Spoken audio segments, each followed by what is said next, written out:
di tepi paling timur Rusia, di mana Laut Arktik membeku dan angin berbisik tentang legenda kuno masyarakat Chukchi telah bertahan selama ribuan tahun dengan cara yang nyaris tidak berubah, yaitu berburu paus.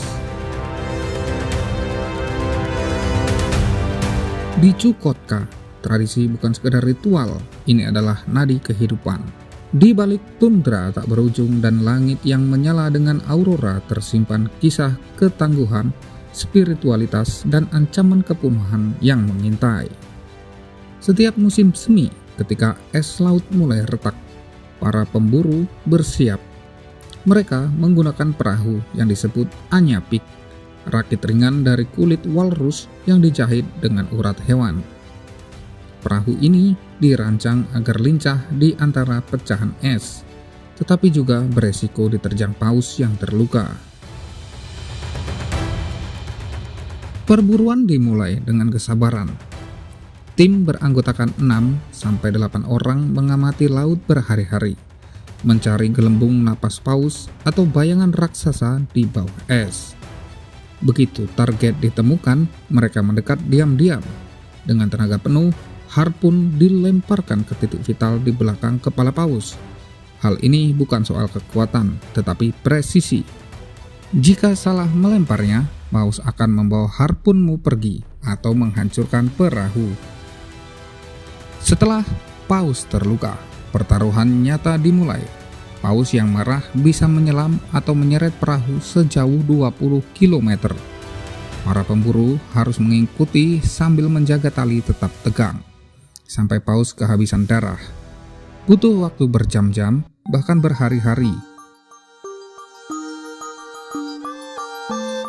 Begitu paus mati, seluruh desa turun ke pantai dengan tali kulit dan kayu. Mereka menarik bangkai seberat 50 ton itu ke darat. Tidak ada bagian yang terbuang. Daging dibagi merata, lemak diolah menjadi minyak, tulang diukir menjadi alat, dan kulit dipakai untuk memperbaiki perahu. Chukotka adalah salah satu dari sedikit di tempat di dunia yang diizinkan oleh Komisi Perburuan Paus Internasional, yaitu IWC, melakukan perburuan subsistensi. Kuota tahunannya hanya 140 paus abu-abu. Angka ini dihitung ketat berdasarkan populasi paus dan kebutuhan masyarakat adat. Satu paus bisa memberi makan 500 orang selama sebulan. Hal ini bukan sekedar hobi, namun ini adalah hidup dan mati. Namun izin ini datang dengan syarat, yaitu tanpa teknologi modern, tidak ada senapan mesin, drone, atau kapal motor. Semua harus dilakukan secara manual, seperti cara nenek moyang mereka berburu. Bahkan ponsel pun dilarang untuk dibawa saat berburu.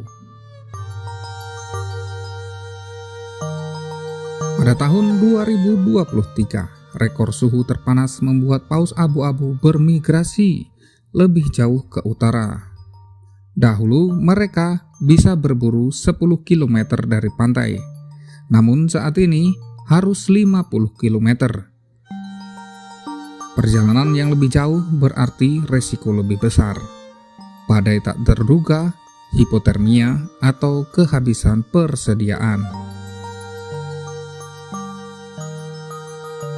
Bukan hanya alam yang berubah, industri tambang emas dan batu bara di Chukotka, salah satu yang terbesar di Rusia, mencemari sungai dan mengganggu jalur migrasi paus. Kapal-kapal besar pengangkat batu bara juga memancarkan kebisingan bawah air yang mengacaukan sonar ikan paus. Di desa Uelen, hanya segelintir pemuda yang masih mau belajar berburu. Kebanyakan memilih bekerja di tambang atau pindah ke kota besar. Upah di tambang emas bisa mencapai $1.500 per bulan, sementara berburu paus tidak menghasilkan uang tunai. Mereka tidak mau miskin hanya demi hal yang disebut tradisional. Selain perubahan iklim dan modernisasi, ada ancaman lain yang semakin memperburuk keadaan. Kapal pemecah es Rusia. Proyek jalur pelayaran Arktik mempercepat pencairan es dan mengganggu habitat paus. Kapal besar yang melintasi jalur ini menciptakan gelombang besar yang membahayakan perahu tradisional mereka. Serta turis kaya dari Eropa dan Asia membayar mahal untuk ikut berburu, tetapi sering mengabaikan ritual sakral dan hanya mencari sensasi. Beberapa bahkan membawa senjata modern secara ilegal. Di Lembata, Nusa Tenggara Timur, Indonesia, masyarakat Lamalera juga berburu paus dengan cara tradisional. Meski terpisah 10.000 km, keduanya ini memiliki budaya dan kesamaan. Sebelum berburu, pemburu Chukchi dan Lamalera sama-sama memohon ampunan pada roh paus. Wanita mengolah daging, menjahit perahu, dan menjadi penjaga cerita rakyat. Namun ada juga perbedaan. Chukchi melawan suhu minus 30 derajat Celcius dan es, sementara Lamalera menghadapi ombak besar laut tropis. Chukchi menggunakan harpun berulang, Lamalera memakai tombak bambu beracun. Di Chukotka, setiap paus yang ditangkap adalah cerita tentang manusia dan alam, dua kekuatan yang saling membutuhkan, saling menghormati, dan kadang-kadang saling melukai. Namun di tengah perubahan iklim yang tidak dapat terhindarkan, industri yang semakin agresif, dan modernisasi yang mengikis tradisi, masa depan perburuan paus di Chukchi masih dipertanyakan.